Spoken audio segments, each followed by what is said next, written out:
ní pírí ògo ní forúkọ Olúwa Jésù Kristi Olúwa wa. Ẹ jẹ́ ká gbàtàwọn lásì lẹ́sìn kájọ́kọ̀ ojú Olúwa òun ni àkórí iṣẹ́ ìránṣẹ́ tòru yìí, òru àtúnṣe àkọ́kọ́ ní ọdún 2012. Ìwé Deuteronomy orí ìkọkànlá, ẹ jẹ́ ká sáré kà láti ẹsẹ̀ ìkẹwàá sí ìkejìlá. Deuteronomy chapter 11 verses 10 to 12 ní kankan. Deuteronomy 11 verses 10 to 12. Nítorí pé ilẹ̀ náà níbi tí ìwọ lọ láti gbà kò dàbí ilẹ̀ Íjíbítì. Hallelujah.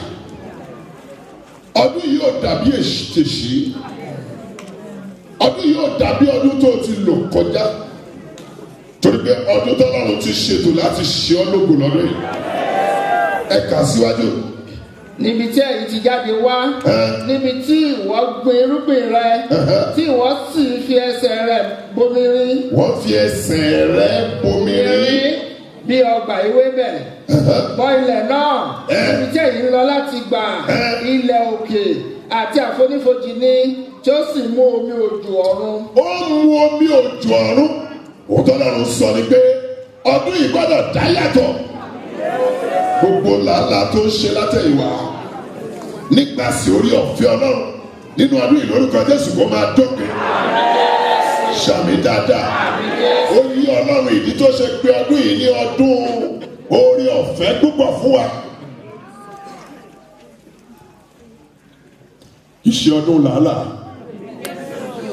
kì í ṣe ọdún ìfòòró, ọdún tó fi ìyẹ́ fò bí ìjì. Mo ti ń ṣàlàyé fún wa látìgbà tí ẹ̀mí Ọlọ́run ti fún wa ní àkòrí yìí lọ́dún yìí pé ọdún orí ọ̀fẹ́ púpọ̀ ni pé gẹ́gẹ́ bí ẹyẹ idì, igù ní òyìnbó ń pè ní ẹyẹ idì. Ẹyẹ idì fagbára fò. Ẹyẹ idì ṣàgbá bàlàbàlà báwọn ẹyẹ yòókù ti fò. Ẹyẹ idì a máa dúró di afẹ́fẹ́. Àwa nà ìyẹ́ rẹ̀. Afẹ́fẹ́ àwa gbé bí táwọn ẹyẹ yòókù ṣe ń làkàkà no pẹ̀lú ìrọ̀rùn, kò sì sẹ́yẹ tó fòtò lójú ọ̀run. Mo sọ ní orúkọ Olúwa nínú ọdún yìí níbi tí àwọn akẹgbẹ́ rẹ̀ gbé ṣe làálàá lórúkọ Jésù Kristi ìwò làlùyọ pẹ̀lú ìrọ̀rùn. Ṣàmì dáadáa lórúkọ Jésù ìwò làlùyọ pẹ̀lú ìrọ̀rùn. Níbi tí àwọn ẹgbẹ́ rẹ̀ gbé rákòrò tó ń làágùn lórúkọ Jésù pẹ̀lú ìrọ̀rùn ìwọ ṣàṣeyọrí. Òṣùpá ilẹ̀ náà níbi tí ẹ̀yin ń lọ láti gbà, ilẹ̀ òkè àti àfonífojì ni, tí ó sì mú omi òjò ọ̀run. Ilẹ̀ tó ti kú ẹsẹ̀ náà fi ṣe irrigation, ẹsẹ̀ náà fi omi ayé, omi ilẹ̀. Ṣùgbọ́n ilẹ̀ tá a mú yín lọ yìí, ọ̀run ló gbọ́dọ̀ rọ̀tò fún yín. Torí náà mo sọ ní orúkọ Olúwa nínú ọdún yìí, ó rí ìrànlọ́wọ́ àtòbí wa lórúkọ Jésù bẹ́ẹ̀ ní kórè. Wá sọ ní ẹsẹ̀ kejìlá kí ló wí. Ilẹ̀ tí Olúwa Ọlọ́run rẹ̀ ń ṣe ìtọ́jú. Ilẹ̀ tí Olúwa Ọlọ́run rẹ̀ ń ṣe ìtọ́jú nínú ọdún yìí, Olúwa ó ṣe ìtọ́jú rẹ̀ lórúkọ Jésù. Olúwa ó ṣe ìtọ́jú àwọn ọmọ rẹ̀, yóò ṣe ìtọ́jú gbogbo ẹbí rẹ̀. Kí ló wá wí. Ojú Olúwa Ọlọ́run rẹ̀ ń bẹ lára rẹ̀. Lára rẹ̀. The eyes of the Lord are upon you. Ojú Olúwa Ọlọ́run rẹ̀ ń bẹ lára ilẹ̀ náà. Nígbà gbogbo. Nígbà mélòó? Nígbà gbogbo. Kí ló wá ní yóò ṣe? Láti ìbẹ̀rẹ̀ ọdún. Láti ìbẹ̀rẹ̀ ọdún. Dé òpin ọdún. Ojú Olúwa ń bẹ lára rẹ̀ nígbà gbogbo. Ojú Olúwa ò ká kúrò lára rẹ̀ láti ìbẹ̀rẹ̀ ọdún, láti January sí December. Láti ìbẹ̀rẹ̀ ọdún yìí lórúkọ Jésù ojú Olúwa ò ní ká kúrò lára rẹ̀. Kò sí làálàá fún ọ nínú ọdún yìí. Orí ọ̀fẹ́ púpọ̀ yóò ṣiṣẹ́ fún ọ. Orí ọ̀fẹ́ púpọ̀ yóò ṣiṣẹ́ fún ọ. Tọ́lọ́run bá wa sọ níwèé Iṣẹ́ àwọn Àpọ́sítélì orí 4 ẹsẹ̀ 23 nínú ọdún ìrè. Ó ní agbára ńlá àní àwọn àpọ́sítélì fi ń jẹ́rìí àjíǹde Jésù Kristi orí ọ̀fẹ́ púpọ̀ sí wà fún gbogbo wọn. Báwo mélòó? Ẹsẹ̀ 34 abala àkọ́kọ́ wípé kò sì sí ẹnikẹ́ni tó ṣe aláìní. Kò sí ẹnikẹ́ni ohun gbogbo táyé rò pé ò lè ṣeé ṣe fún un. Nígbà tí orí ọ̀fẹ́ Ọlọ́run nínú ọdún 2012 lórúkọ Jésù kó máa ṣeé ṣe fún ọ. Lórúkọ máa ṣeé ṣe fún ọ. Bọ́ọ̀lù ni mo jẹ́ ohun tí mo jẹ́. Nígbà tí orí ọ̀fẹ́ Ọlọ́run nínú ọdún yìí kò sí ohun rere tó o fẹ́ jẹ́ lórúkọ Jésù tí ò ní tẹ ọ lọ́wọ́. Ohun rere tó o fẹ́ dà bóyá Olúwa ó fààyè rẹ̀ gbà. Oní yóò fààyè rẹ̀ gbà. Àgbájọ tọ́lọ́run fi ṣèlérí pé ojú òun ó wà lára rẹ̀ láti ìbẹ̀rẹ̀ ọdún sí òpin ọdún yìí. Ojú Ọlọ́run ní ká kúrò lára rẹ̀. Ó mà sí pé ibikíbi tó bá fara hàn nínú ọdún yìí, a ó rí ojú Olúwa lára rẹ̀. A ó rí ojú Olúwa lára rẹ̀. Lórúkọ Jésù, a ó rí ojú Olúwa lára rẹ̀. Ṣàní bí ẹni tó gbàgbọ́. Ojú Olúwa túmọ̀ sí ìfarahàn Olúwa. Jẹ́ ká wá lọ wo àwọn àǹfààní ètò wà nínú kí ojú Olúwa wà lára ẹni. Rọ̀sọ̀ ní ojú mi ó wà lára rẹ̀ ní gbogbo ìgbà láti ìbẹ̀rẹ̀ ọdún títí di òpin. Láti ìbẹ̀rẹ̀ ọdún títí di òpin. Àǹfààní àkọ́kọ́ ni mo pè ní ìpèsè ohun rere gbogbo. Ìpèsè ohun rere gbogbo. Gbọ́ mi, ìyàn dàbí ọ̀dá ohun rere kò lè mọ ẹni tójú Olúwa ń bẹ lára rẹ̀. Nínú ọdún yìí lórúkọ Jésù, ọ̀dá ohun rere ò ní dá ọ. Ìyàn ohun rere ò ní mú ọ. Lórúkọ Jésù bẹ́ẹ̀ ni kórí. Lẹ́yìn tó sọ pé ojú òun ó wà lára rẹ̀ láti ìbẹ̀rẹ̀ ọdún títí dé òpin, wàá wo ìlérí tó tún ṣe ní ẹsẹ̀ 13 sí ẹsẹ̀ 14. The same Deuteronomy chapter 11 verses 13 and 14. Yóò sì ṣe. Yóò ṣe. Bí ẹ̀yin bá fetí sí òfin mi dáradára. Tí mo ti fi lélẹ̀ lé àṣẹ fún yín ní òní. Láti máa fẹ́ Olúwa Ọlọ́run yín. Àti láti máa sìn ín pẹ̀lú àyà yín gbogbo àti pẹ̀lú ọkàn yín gbogbo. Ẹsẹ̀ 14. Nígbà náà lèmi ó máa fún yín ní òjò ilẹ̀ yín ní àkókò rẹ̀. Èmi ó fún yín ní òjò ilẹ̀ yín. Ohun tó lọ́run sọ ni pé lákòókò tẹ bá bẹ̀rẹ̀ ìyanu lọ́wọ́ mi, ìyanu yóò ní tàsé ìgbà rẹ̀.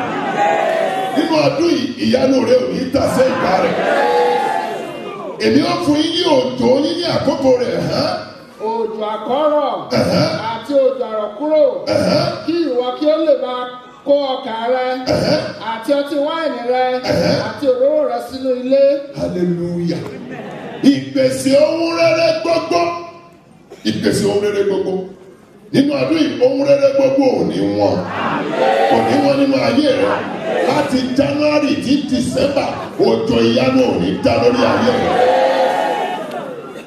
Ìdí tójú mi ó ṣe wà lára yín ni pé láti ìbẹ̀rẹ̀ ọdún dé òpin, èmi ò ní yé rọ òjò ìyanu.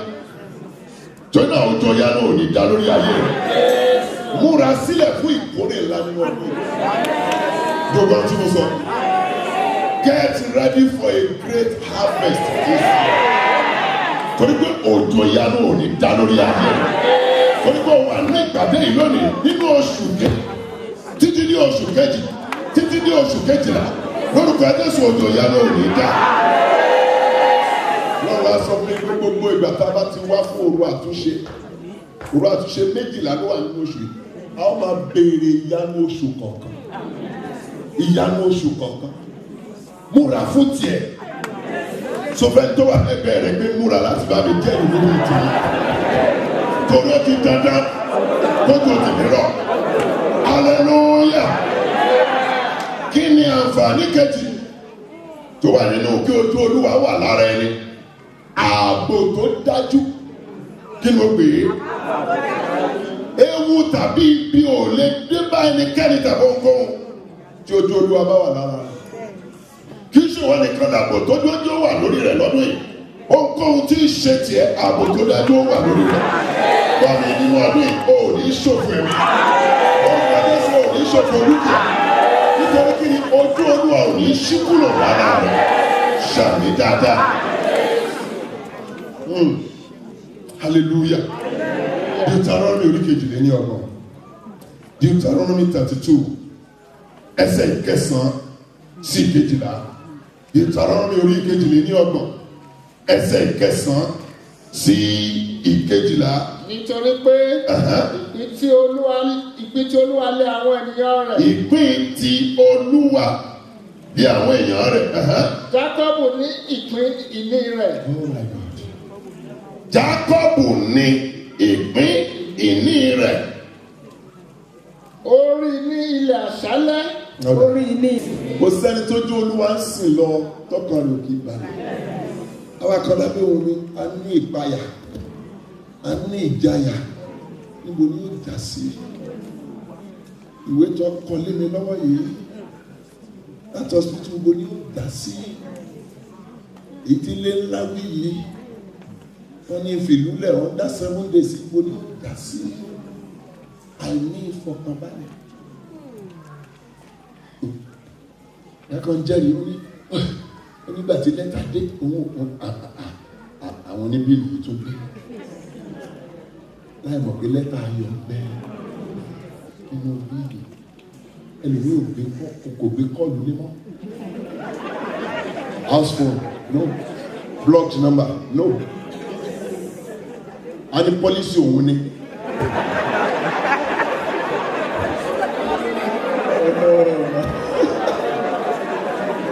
Hallelujah. Bó o bá ṣe ohun ìtùnú, bó o lè kíyè sẹ́kìlẹ̀, bó o bá jẹ nìkan lówó, ọlọ́pàá bá dé tó kánlẹ̀kùn, ó ò jù. Ilẹ̀ ń wá o. Bó o bá rí block number, no block number, ó ò jẹ nìkan lówó, ó ò jẹ báńkì lówó, ó ò jẹ British gas lówó.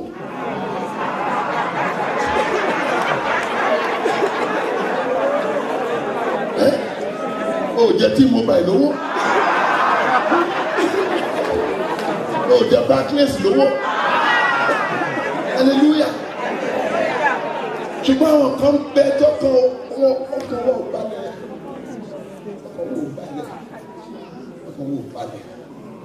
Sọ̀rọ̀ arákùnrin kan fún wa tó gbé lọ́dọ̀ mi some years back.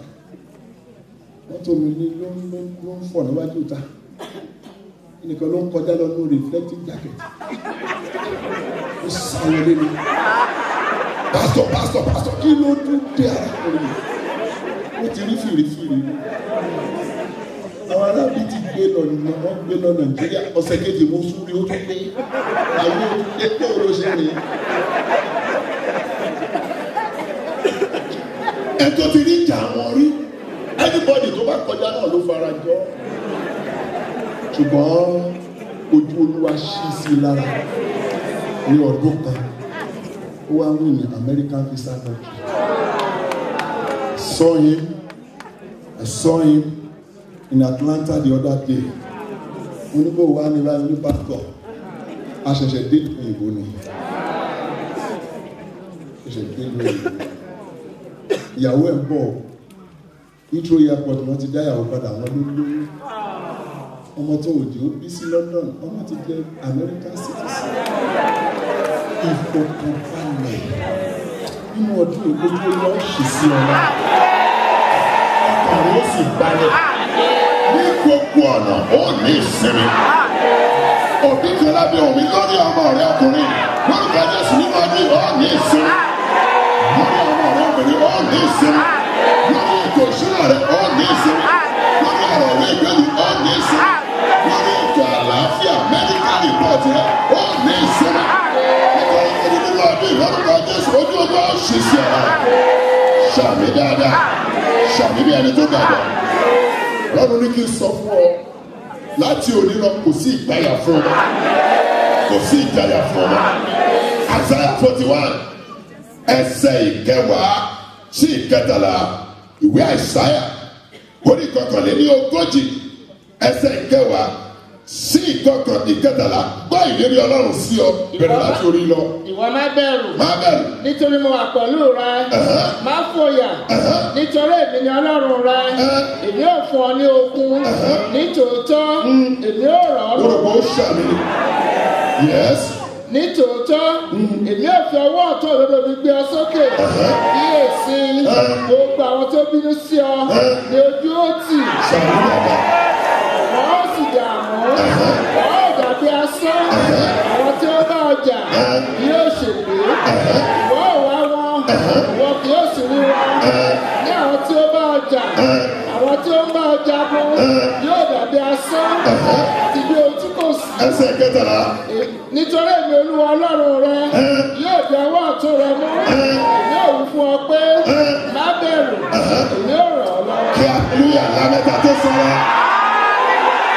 Hallelujah hallelujah nínú ọdún 2012 ó rí ìrànlọ́wọ́ Ọlọ́run gbà ó rí àtìlẹ́yìn Ọlọ́run gbà kókó ojú rẹ̀ ò ní ṣíkò lára kókó Jésù bẹ́ẹ̀ ni hallelujah má bẹ̀rù má bẹ̀rù bá mi sáyẹ̀nsì tó wà lẹ́gbẹ̀ẹ́ rẹ̀ ṣe báyìí sí.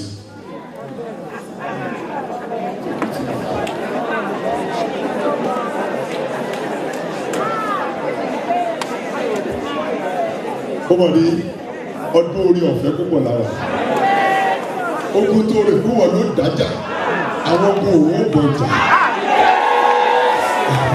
ọdún orí ọ̀fẹ́ púpọ̀ lára ọdún tí ọ̀run ń já sí ọ̀rọ̀ ẹ̀dá ni ọdún tí ọ̀run ń gba ọ̀rọ̀ ẹ̀dá rò ọdún tí ọ̀run ń já sí ọ̀rọ̀ ẹ̀dá rò hallelujah kí lẹ́lẹ́ kẹjẹ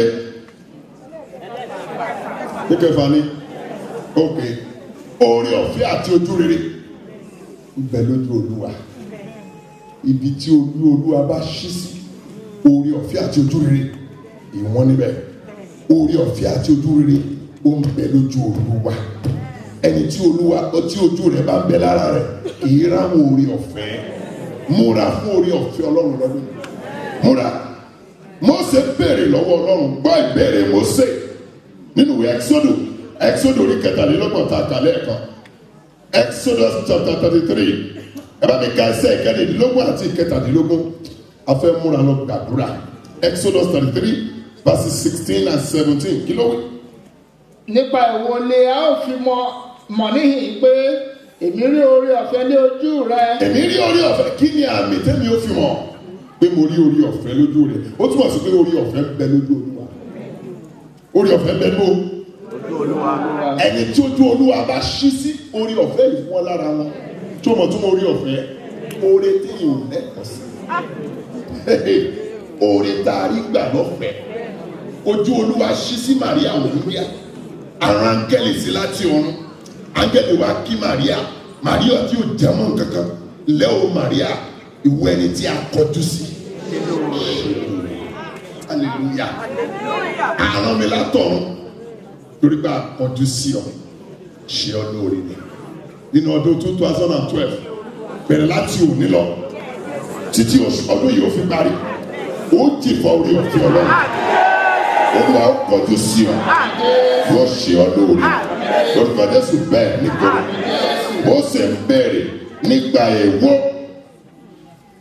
èwo lèmi ó fi mọ̀ nísinsìnyí pé èmi rí orí ọ̀fẹ́ lójú rẹ àní èmi àti àwọn ènìyàn rẹ ìyá ṣe ní ti pé ìwọ ń bá wa lọ ni bẹ́ẹ̀ ni a ó sì yà wá sọ́tọ̀ èmi àti àwọn èèyàn rẹ kúrò lára gbogbo ènìyàn tí ó wà lórí ilẹ̀ orí ọ̀fẹ́ Ọlọ́run yóò dá yàtọ̀ nínú ọdún ibi tá a sọ pé kò sí ọ̀nà fáwọn ẹlòmíì níbi tá a ti ń sọ lóò rárá fáwọn ẹlòmíì nípasẹ̀ orí ọ̀fẹ́ Ọlọ́run a ó sọ yẹ́sì sí ohun táyé rò pé ẹlòmíì ò lẹ́tọ̀ọ́ sí nígbà tó bá súnkọ orí ọ̀fẹ́ ó sọ̀rọ̀ fún ọ orí ọ̀fẹ́ ó sọ̀rọ̀ fún ọ ohun kejì tó wà lójú Olúwa òun ní ojú rere ń bẹ ní ojú Olúwa ń bẹ ní ojú Olúwa 2 Samuel chapter 15 ojú rere ń bẹ lójú rẹ̀ 2 Samuel chapter 15 verse 25 ìwé Samuel kejì orí kẹẹ̀ẹ́dógún ẹsẹ̀ kẹẹ̀ẹ́dọ́gbọ̀n kí ló wí. Ọba sì wí fún Sádókù pé tuntun gbé àpótí ẹ̀rí Ọlọ́run náà padà sí ìlú bí èmi bá rí ojú rere gbà lọ́dọ̀ Olúwa yóò sì tún mú mi padà wá yóò fi àpótí ẹ̀rí náà hàn mí àti ibùgbé rẹ̀. Ohun tó ṣẹlẹ̀ ní ìní pé Absalom ọmọ Dáfídì ó dìde ogun sí Dáfídì wá fìlú lẹ̀ gbogbo èèyàn sọkún tẹ̀lé gbàtí Dáfídì gbójú wẹ̀yìn wọ́n rí pé Sádọ́kù gbé àpótí ẹ̀rí tẹ̀lé Dáfídì ní ẹgbẹ́ àpótí ẹ̀rí padà ẹgbẹ́ padà sí Jerusalem bí èmi bá rí ojú rere lójú Olúwa mo mọ̀ pé ó tá àgbà lọ́wọ́ mi àwọn padà orí àdúgbò yìí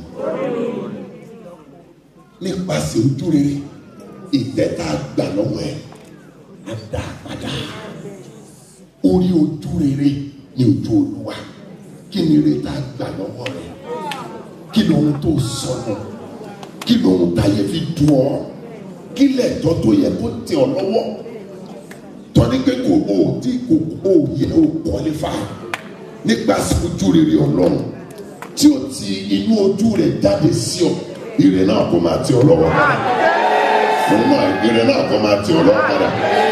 Dáfídì wípé bí èmi bá rí ojú rere gbà lọ́dọ̀ Olúwa yóò sì tún mú mi padà wá ipò wo la ní ọ kúrò kí láǹfààní tá a gbà lọ́wọ́ rẹ̀ owó wo ló sọnù iṣẹ́ wo ló bọ́ mọ́ ọ lọ́wọ́ nípasẹ̀ ojú rere tí ó wà lójú rẹ̀ láti òní lọ sí ọ lára lórúkọ Jésù yẹ ká máa dá padà lẹ́kùnrẹ́rẹ́ ní ìlọ́pọ̀ Olúwa kó dá padà kí ló ń kéje hallelujah ń kéje yìí kì í ṣe fún ọ ọ̀tá rẹ ló wà fún ìjìyà fún àwọn ọ̀tá rẹ ìyà tó dógbe ń bẹ ní ojú Olúwa fún àwọn ọ̀tá rẹ gbọ́ mi tí Olúwa bá ṣíjú sí ọ̀tá rẹ ó ṣetán àti fẹ́ fi ìyà jẹ wọ́n ni mo wá ní ìròyìn ayọ̀ àfi tán bá ronú gbéwàdà láti ìbẹ̀rẹ̀ ọdún yìí títí kí òpin ọdún yìí Olúwa ó ṣíjú sí ọ̀tá kan tó ṣẹ̀sín wọn ó jìyà kan tó ṣẹ̀sín wọn ó jìyà wàá gbọ́ mi àyàfi tó bá ronú gbéwàdà ìwé Ámọ́sì orí 9 Ámọ́sì ló jẹ́ bẹ́ẹ̀ hallelujah Ámọ́sì orí 9 ẹ bá mi kà á láti ẹsẹ̀ ìkíní sí ìkẹrin ọ̀tá rẹ̀ rúgbé oyin inú ọdún yìí wọ́n rò pé bí gbogbo ọdún ṣe rí ni ọdún yìí yàtọ̀ ọdún orí ọ̀fẹ́ yìí yàtọ̀ ìdẹ́sẹ̀ orí ọ̀fẹ́ lásán not ordinary grace orí ọ̀fẹ́ púpọ̀ Ámọ́sì orí 9 ẹ bá mi kà á lẹ́sẹ̀lẹ́sẹ̀ láti ẹsẹ̀ ìkíní sí ìkẹrin kí ló wí. mo rí Olúwa ó dúró lórí pẹpẹ ó sì wí pé lu ìtẹ́rígbà ilẹ̀kùn kí àwọn òpó kí ó lè mì tì ṣá wọn lé orí gbogbo wọn èmi ó sì fi idà pa ẹni ìkẹyìn wọn ẹni tí ó sá nínú wọn yóò sá lọ gbé. alọ́ta rẹ̀ rúbi oyin sẹ́yìn ó ní ẹni tó sá nínú wọn ọmọ ìwò kankan lọ́dún yìí ẹ máa kà síwájú. àti ẹni tó sá àsálà nínú wọn ilé a kì yóò gbàlà bí wọ́n tilẹ̀ wá bí wọ́n tilẹ̀ wá ilẹ̀ lọ sí ọ̀run àpáàdì láti ìbẹ̀lẹ̀ ọwọ́ mi yóò ti tẹ̀ wọ́n bí wọ́n tilẹ̀ gún òkè ọ̀run lọ láti ìbẹ̀lẹ̀ mi yóò ti mú wọn sọ̀kalẹ̀. Olúwa mú ọ̀tá rẹ̀ balẹ̀ lọ́dún kí ló wí ní ẹsẹ̀ kẹta. àti bí wọ́n tilẹ̀ fi ara wọn pamọ́ lé orí òkè Kámẹ́lì èmi ò wá wọn rí èmi ò sì mú wọn kúrò níbẹ̀ àti bí a tilẹ̀ fi wọn pamọ́ kúrò níwájú mi ní ìsàlẹ̀ òkun láti ibẹ̀ náà ni èmi ò ti pàṣẹ fún ejò nì wọ́n sì kù wọ́n jẹ.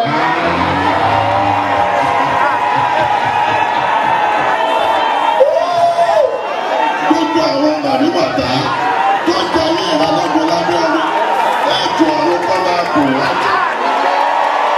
Yorùbá Jésù ẹ̀jọ̀ ọ̀run kan máa kù wá jẹ́. Níbi kọ́tà rẹ̀ bá òkọ́ sábẹ́mọ́ sílẹ̀ ní wọ́n ìyá ọ̀run kan máa tẹ̀ wá. Kí ló sọ ní ẹsẹ̀ kẹrin? àti bí wọ́n tilẹ̀ lọ sí ìgbèkùn níwájú àwọn ọ̀tá wọn láti bẹ̀ wá lèmi ò ti pàṣẹ fún idà òun ò sì pa wọ́n. Èmi á sì. Wà á gbọ́ tó wí o, kí ló lóun ó ṣe? Èmi á sì tẹ ojú. Èmi á sì tẹ ojú mi mọ́ wọn lára fún ibi. Fún ibi. Kì í ṣe fún ire. Ó máa ń tẹ ojú náà tá rẹ fún ibi lọ́dún. Ó máa ń tẹ ojú náà tá rẹ fún ibi lọ́dún. Kì í ṣe fún ire. Èmi á sì tẹ ojú mi mọ́ wọn lára fún ibi. Hallelujah. Láti ìbẹ̀rẹ̀ ọdún ìtìjídé òpin, ọ̀tá àlẹ́rú kí oyin. Ẹlẹ́kẹjọ rèé, a fẹ́ lọ gbàdúrà. Kí ni àǹfààní tó wà nínú ojú Olúwa? Àǹfààní kẹjọ ni gbígbà àdúrà. Gbígbà àdúrà. Láti alẹ́ yìí lọ, nínú ọdún 2012, àdúrà rẹ̀ ó gbà. Mo ní àdúrà rẹ̀ ó gbà. Àdúrà rẹ̀ ó gbà. Gbọ́n tí Solomoni wí fún Olúwa. Króníkà kejì, orí ìkẹfà, ẹsẹ̀ ìkẹtàdínlógún sí ẹsẹ̀ ogún. 2 Chronicles chapter 6, verses 17 to 20. Kí ló wí? Ǹjẹ́ nísinsìnyí, Olúwa Ọlọ́run Ísírẹ́lì, jẹ́ kí ọ̀rọ̀ rẹ kí ó ṣẹ, tí ìwọ ti sọ fún Dáfídì ìránṣẹ́ rẹ. Ní òtítọ́ ni Ọlọ́run yóò hà máa bá ènìyàn gbé dé ayé. Kíyèsí, ọ̀run àti ọ̀run àwọn ọ̀run kò lè gbà ọ́. À ń bọ̀ sí ilẹ̀ yìí tí èmi kọ́. Ilé yìí tí èmi kọ́. Síbẹ̀, ìwọ ṣe àfiyèsí àdúrà ìránṣẹ́ rẹ àti ẹ̀bẹ̀ rẹ̀, Olúwa Ọlọ́run mi, láti tẹ́tí sílẹ̀ sí ẹkún àti àdúrà tí ìránṣẹ́ rẹ ń gbà níwájú rẹ. Kí ojú rẹ kí ó lè ṣí sí ilé yìí lọ́sàn-án àti lóru, àní sí ibi tí ìwọ ti wí pé ìwọ fi orúkọ rẹ síbẹ̀, àti tẹ́tí sílẹ̀ láti tẹ́tí sílẹ̀ sí àdúrà tí ìránṣẹ́ rẹ ń gbà sí ibi yìí. Hallelujah. Ẹ wá bá mi ka ẹsẹ̀ ogójì sí ìkọkànlélógójì. Verse 40 to 41, the same chapter 6. Nísinsìnyí, Ọlọ́run mi, jẹ́ kí ojú rẹ kí ó ṣí, kí o sì tẹ́tí sílẹ̀ sí àdúrà sí ìhín yìí. Ǹjẹ́ nísinsìnyí, dìde, Olúwa Ọlọ́run, sí ibi ìsinmi rẹ. Dìde sí ibi ìsinmi rẹ. Ìwọ àti àpótí agbára rẹ. Jẹ́ kí a fi ìgbàlà wọ àwọn àlùfáà rẹ, Olúwa Ọlọ́run, kí o sì jẹ́ kí àwọn ènìyàn àyànfẹ́ rẹ kí ó máa yọ̀ nínú ire. Nínú ọdún yìí ó yọ̀ nínú ire. Torí pé ojú Olúwa ó ṣí sí ọ. Yóò sì tẹ́tí sí àdúrà rẹ. Àdúrà rẹ ó gbà. Wá wo ìdáhùn Ọlọ́run. Nígbà tí Solomoni ń ṣí ilé tó kọ́ fún Olúwa, ní Solomoni gba àdúrà yìí. Go to chapter 7, ẹsẹ̀ kẹẹ̀ẹ́dógún àti ìkẹrìndínlógún. Ohun tó sọ. 2 Chronicles chapter 7, verses 15 and 16. Nísinsìnyí, ojú mi yóò ṣí, etí mi yóò tẹ́ sí àdúrà ibi yìí. Ǹjẹ́ nísinsìnyí, èmi ti yàn, èmi sì ti ya ilé yìí sí mímọ́, kí orúkọ mi kí ó lè máa wà níbẹ̀ láéláé, àti ojú mi àti ọkàn mi yóò máa wà níbẹ̀ nígbà gbogbo. Ọlọ́run sọ pé ojú mi ó ṣí sí ilé. Gbogbo àdúrà tó bá dà, wọ́n gbọ́. Láti òní lọ, ojú Olúwa ó ṣí sí ọ. Orí òkè yìí, orí òkè Síónì yìí, ojú Olúwa kó ṣí síbẹ̀. Kó ta tẹ̀yìn wá lọ. Gbogbo àdúrà tá a bá gbà láti alẹ́ yìí, torí pé ó ṣèlérí pé ojú òun ó ṣí sí wa. Lórúkọ Jésù, Ọlọ́run ọ̀run yóò tẹ́wọ́ gbàdúrà. Ọlọ́run ọ̀run yóò tẹ́wọ́ gbàdúrà. Ọlọ́run ọ̀run yóò tẹ́wọ́ gbàdúrà. Lórúkọ Jésù bẹ́ẹ̀ ní kórè. Káwá tó lọ sínú àdúrà. Ọlọ́run pinnu àti ṣiṣẹ́ ìyanu nínú àgbàdo ìlànà. Ní ìpàdé ìlànà. Dr. Akíndélé nígbà tí wọ́n ṣiṣẹ́, wọ́n ṣáájú wa nínú àdúrà àpèjì. Wọ́n sọ tí Jésù sọ wípé àwa mọ̀ pé Ọlọ́run kì í gbọ́ ti ẹlẹ́ṣẹ̀.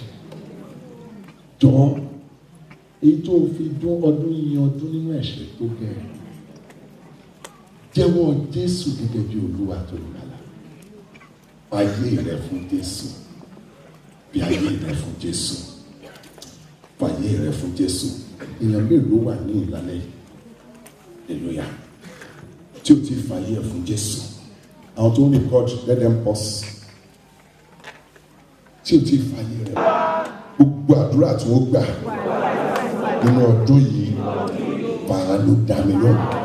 Bẹ̀rẹ̀ láti alẹ́ yìí lọ. Ó yá korúkọ Jésù gbàdúrà. Bá gbàdúrà alákọ̀wé lálẹ́ yìí o. gbogbo àdúrà tí wọ́n gbà nínú ọdún yìí ọlọ́run alágbára fàánú dá mi lóhùn bẹ̀rẹ̀ láti aláyìí lọ gbogbo àdúrà tí èmi àtẹ́bí mi ó gbà nínú ọdún 2012 bẹ̀rẹ̀ láti òru yìí lọ Olúwa fàánú dá wa lóhùn. Ojú rẹ jẹ́ ó ṣí sí mi lára, etí rẹ jẹ́ ó tẹ́tí àdúrà mi. Má jẹ́ kéèké ọ lásán. Ó sọ ní Àìsáyà 65:24. Ó ní bí wọ́n bá ti ń pè lọ́wọ́ èmi ó dáhùn. Kó tó wí èmi ó gbọ́. Jésù Kristi Olúwa wa. Jésù Olúwa wa. Àwọn aládùúgbò wà lálẹ́ ẹ wà bẹ́ẹ̀. Ìwé Joshua orí 5 ẹsẹ̀ 9. Joshua orí 5 ẹsẹ̀ 9. Ọlọ́run sọ fún Joshua ó ní lónìí lọ́jọ́ mo yí ẹ̀gàn Íjíbítì tó lórí ayé yín. Láti ọjọ́ náà wọ́n ń pè bẹ̀ ní Gilgali. Mo yí ẹ̀gàn òun ló ń bá ọ bọ̀ láti ọjọ́ ìwà.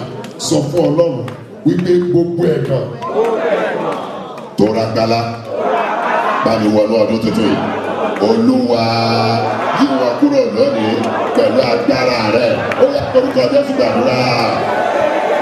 Ọlọ́run alágbára gbogbo ẹ̀gàn tó rágbálá wọnú ọdún yìí pẹ̀lú mi.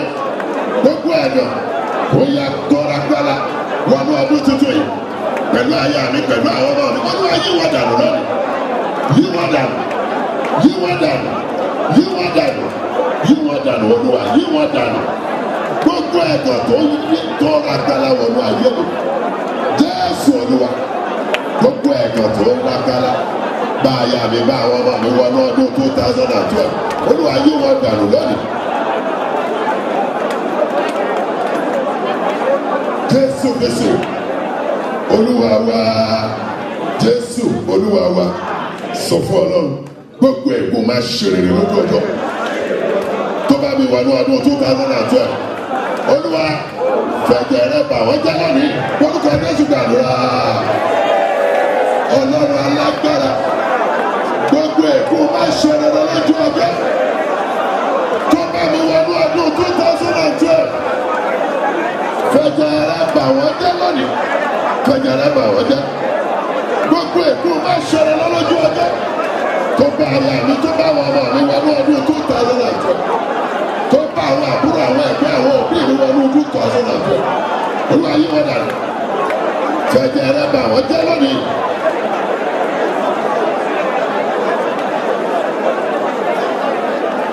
Jésù Kristi Olúwa wa. Jésù Olúwa wa. Ọlọ́run sọ fún Mósè ìwé Deuteronomy orí 11 ẹsẹ̀ 10. Ó ní ilẹ̀ tí mi mú yín lọ olóyàtọ̀ kò dàbí ilẹ̀ Íjíbítì. Ọlọ́run sọ ni pé ọdún 2012 yàtọ̀ kò dàbí ọdún tẹ́ ti lò sẹ́yìn. Hallelujah.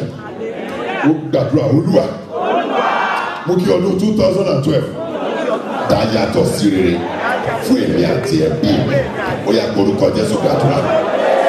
Ọlọ́run alágbára jẹ́ kí ọdún 2012 dá yàtọ̀ sí rere fún èmi àtàyà àtàwọn ọmọ mi. Jẹ́ ó dá yàtọ̀ fún iṣẹ́ ìránṣẹ́ mi. Jẹ́ ó dá yàtọ̀ fún ìjọ Freedom Arena. Jẹ́ ó dá yàtọ̀ fún àwọn àbúrò fún àwọn ẹ̀gbọ́n mi fáwọn òbí. Jẹ́ ọdún 2012 dá yàtọ̀ sí rere fún èmi àti gbogbo ẹbí mi. Ó mà gbàdúrà. Ó mà gbàdúrà. Jẹ́ ó dá yàtọ̀ fún rere. Jẹ́ ó dá yàtọ̀ fún rere. Ọdún ìgbàlá yàtọ̀ fún ẹbí mi fún iṣẹ́ ìránṣẹ́ mi. Jẹ́ ó dá yàtọ̀ fún rere.